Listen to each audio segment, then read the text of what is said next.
Salve, salve, sacedista! Começa agora a edição de 30 de agosto do nosso podcast DEG. Fique à vontade que agora a gente te conta o que aconteceu de mais importante no mundo durante a semana.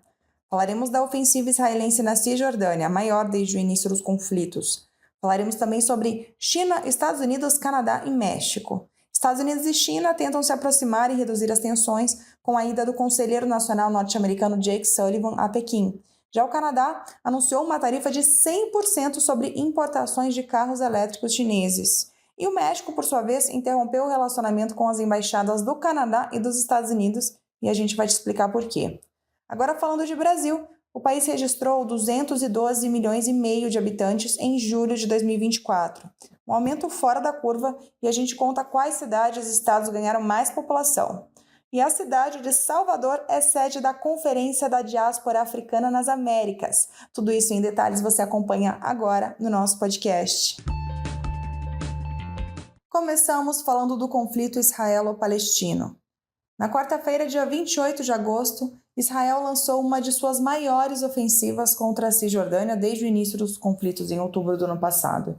A operação nas cidades de Jenin, Tulkarm e Tubas resultou na morte de pelo menos 10 palestinos e provocou grandes danos materiais.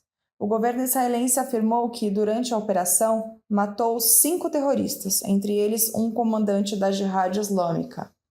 Mais de 660 palestinos já foram mortos na Cisjordânia desde o início da guerra, em 7 de outubro do ano passado. A maior parte foi em operações das forças israelenses na região, que afirmam ter como alvo grupos radicais armados como o Hamas e a Jihad Islâmica. Outros milhares já foram presos nesse período. Muitos são combatentes armados, mas alguns são jovens que atiravam pedras contra os militares ou civis sem nenhum envolvimento aparente em hostilidades. No lado israelense, ao menos 30 pessoas foram mortas em ataques em Jerusalém e na Cisjordânia nesse mesmo período, desde outubro do ano passado. Por meio do Ministério das Relações Exteriores brasileiro, o governo publicou nota externando preocupação com a operação e alertou que a possível evacuação de moradores das cidades visadas pelas forças israelenses poderá resultar em novo deslocamento forçado de milhares de palestinos, como ocorre na faixa de Gaza desde o início do conflito. Continua a nota afirmando que, ao recordar as obrigações impostas pelas Convenções de Genebra, bem como o parecer consultivo emitido pela Corte Internacional de Justiça em julho, o governo brasileiro conclama o Estado de Israel, como potência ocupante, a se abster de ações que possam resultar no alastramento do conflito da faixa de Gaza para a Cisjordânia. Agora falamos de relações China e Estados Unidos. O conselheiro de Segurança Nacional dos Estados Unidos, Jake Sullivan, se encontrou com o líder chinês Xi Jinping em Pequim, na China, nesta quinta-feira, dia 29. O objetivo principal era o de amenizar as tensões entre as duas potências.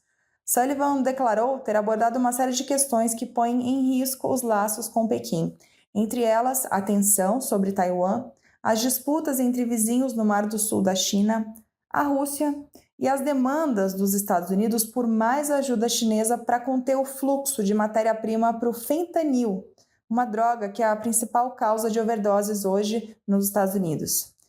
Ele disse que houve intensa troca de ideias, mas sem consenso.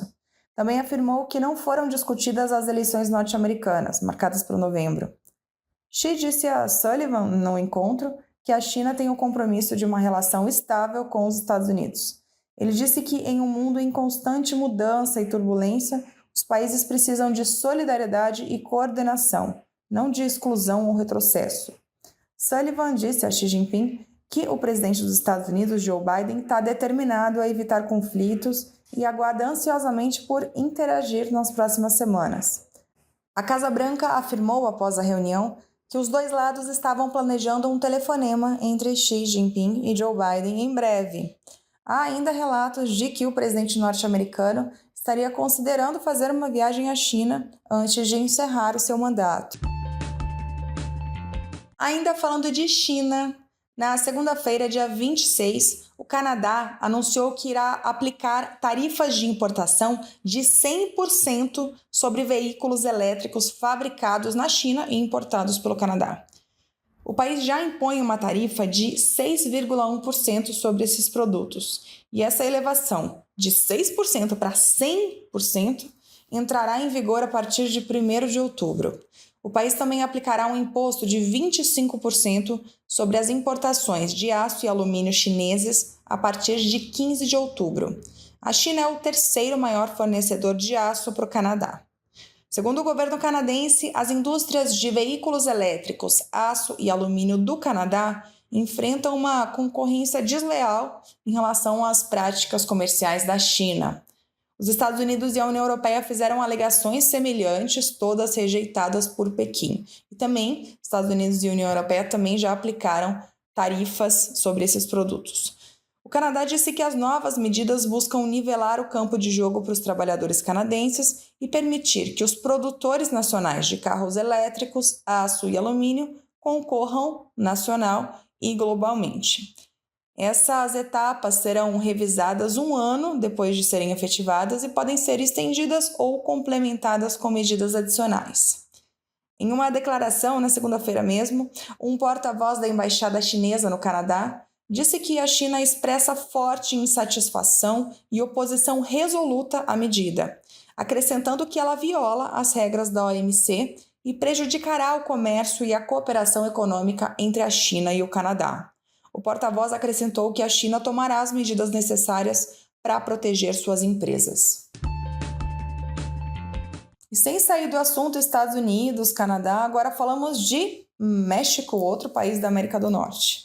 Na terça-feira, dia 27, o presidente mexicano Andrés Manuel López Obrador anunciou que interrompeu seu relacionamento com as embaixadas dos Estados Unidos e do Canadá no país, após críticas de seus representantes sobre a recente reforma promovida pelo governo mexicano no judiciário.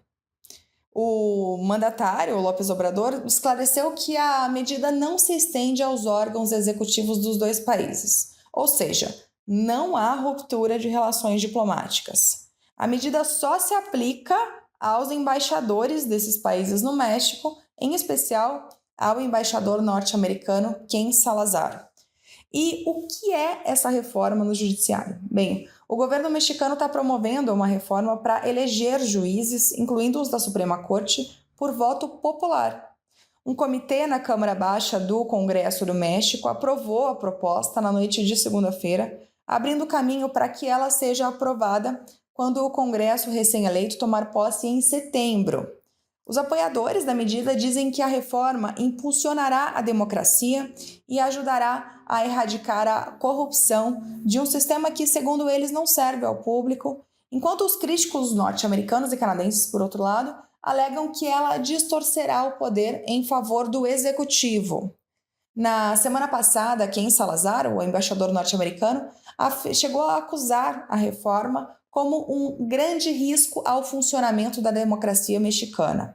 Já o embaixador canadense, Graeme Clark, classificou a reforma como preocupante. De acordo com López Obrador, as relações com as duas embaixadas somente serão restabelecidas quando houver uma ratificação de que a independência de seu país será respeitada. Agora chegamos ao Brasil. A população brasileira cresceu 6,68% só no último ano e chegou a 212 milhões e meio de habitantes. Os dados do IBGE foram publicados no Diário Oficial da União de quinta-feira, 29 de agosto. O órgão considera a população residente no país em 1º de julho de 2024.